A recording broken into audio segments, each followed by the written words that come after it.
I can tell you for a fact that one of the people whose work I drew on while writing that book is Peter Geoghegan, the investigative journalist now plying his trade at the Organised Crime and Corruption Reporting Project and the author of Democracy for Sale, Dark Money and Dirty Politics. Democracy for Sale is also the title of his Substack, to which I encourage you to subscribe. So when I read or heard, Peter, that there was a new right-wing grouping being launched with Liz Truss up on the stage, I found myself thinking, I wonder where the money's come from. And then I found myself thinking, I bet I know a man who knows. Well, it's funny you should ask, James, because it's the same question I asked myself. There was something about seeing Liz Truss back on a stage promising to restore democratic accountability to Britain that made me go, well, I wonder where the accounts and the accountability for the popular Conservatives are. And that's exactly the first place I went to have a look as well. Liz Truss, we should remind ourselves, was greeted upon her elevation to Downing Street as essentially by one Conservative commentator as having turned Downing Street into an incubator for the Institute of what's it called? Economic Affairs, our old friends over there. And they were very happy with the suggestion that she was very much a creature of their mysteriously funded ideology. So that's why our twin antennae started twitching.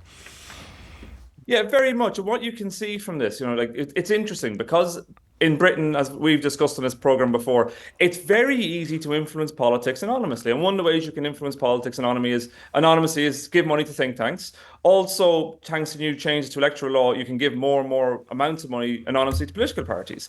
But one thing you have to do if you're going to run anything political, if you publish material, election material, or political material, you have to say who's published it.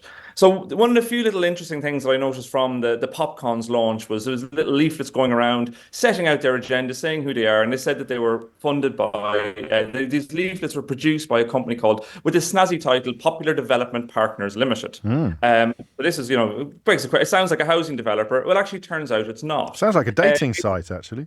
Yes, popular. Find your popular partner.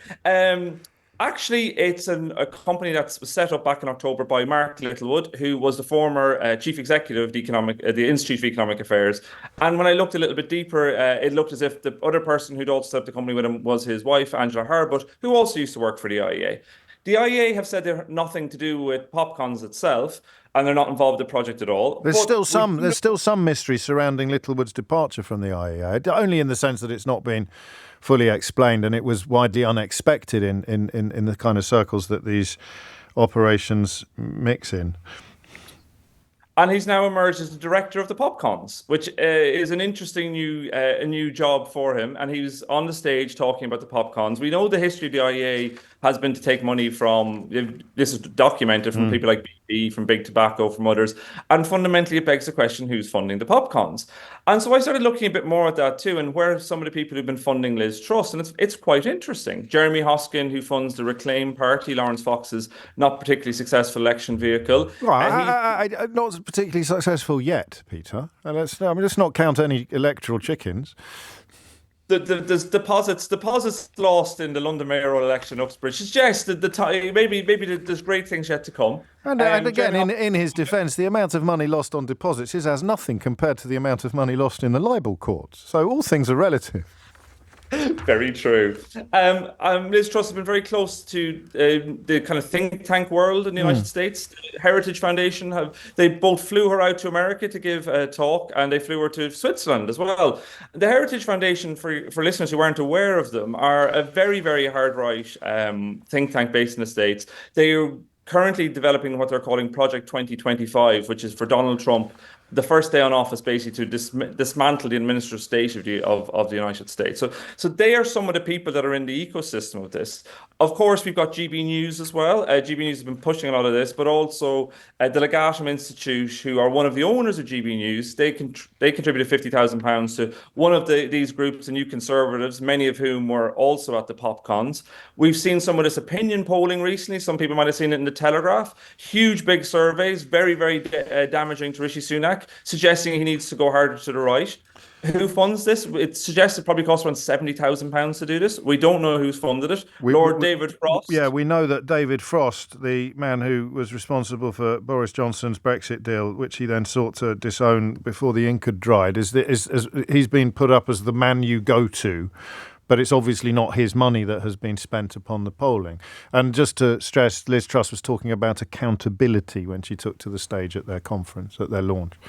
Well, this is the big aspect with this, James. And what the PopCons, I think, show is just how easy it is to get a huge amount of publicity, because it's not surprising. Liz Truss, I think a lot of people there's almost a freak show element. Liz Truss is seriously going back into the public domain. She's seriously going to suggest that she should be the figurehead for a new movement. So you can understand some of that. But you have to understand how incredibly adept these organizations are with small amounts of money at getting huge amounts of traction. The IEA they say they're not behind the popcorns, but we do know that they received more than 5,000 media hits in the last year, according to their own company accounts. That's a huge amount of media traction. We know from senior IEA people, not Mark Littlewood, it looks as if his peerage was not back, but other senior IEA people have been put in the House of Lords by Liz Truss and by others. And there's a huge, we can see policy. Now, I'm currently working on stories around looking at the policies that some of these groups have put forward and how they've just got into government so easily, and how they've turned from policy proposals funded by we don't know who into government policy, often in a matter of months. Anyone who's not aware of why this is also alarming probably will be by now. But how can people follow your work more closely, Peter? Because there aren't many doing it, are there? Rather shamefully and sadly.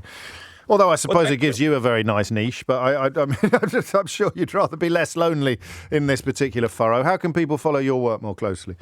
Thank you very much, James. I'm on Twitter. I'm on Substack. It's the main place you'll find all these stories. The Democracy for Sale Substacks. If you just go on there, you get my regular newsletter. It goes out about once a week, and I am covering a lot of these areas. I, like you, would like more people to cover it too. You know, nobody wants to be the only person. No, indeed. Peter Geoghegan, many thanks indeed. And I'll spell his surname for you so you can find all of that more easily. Geoghan.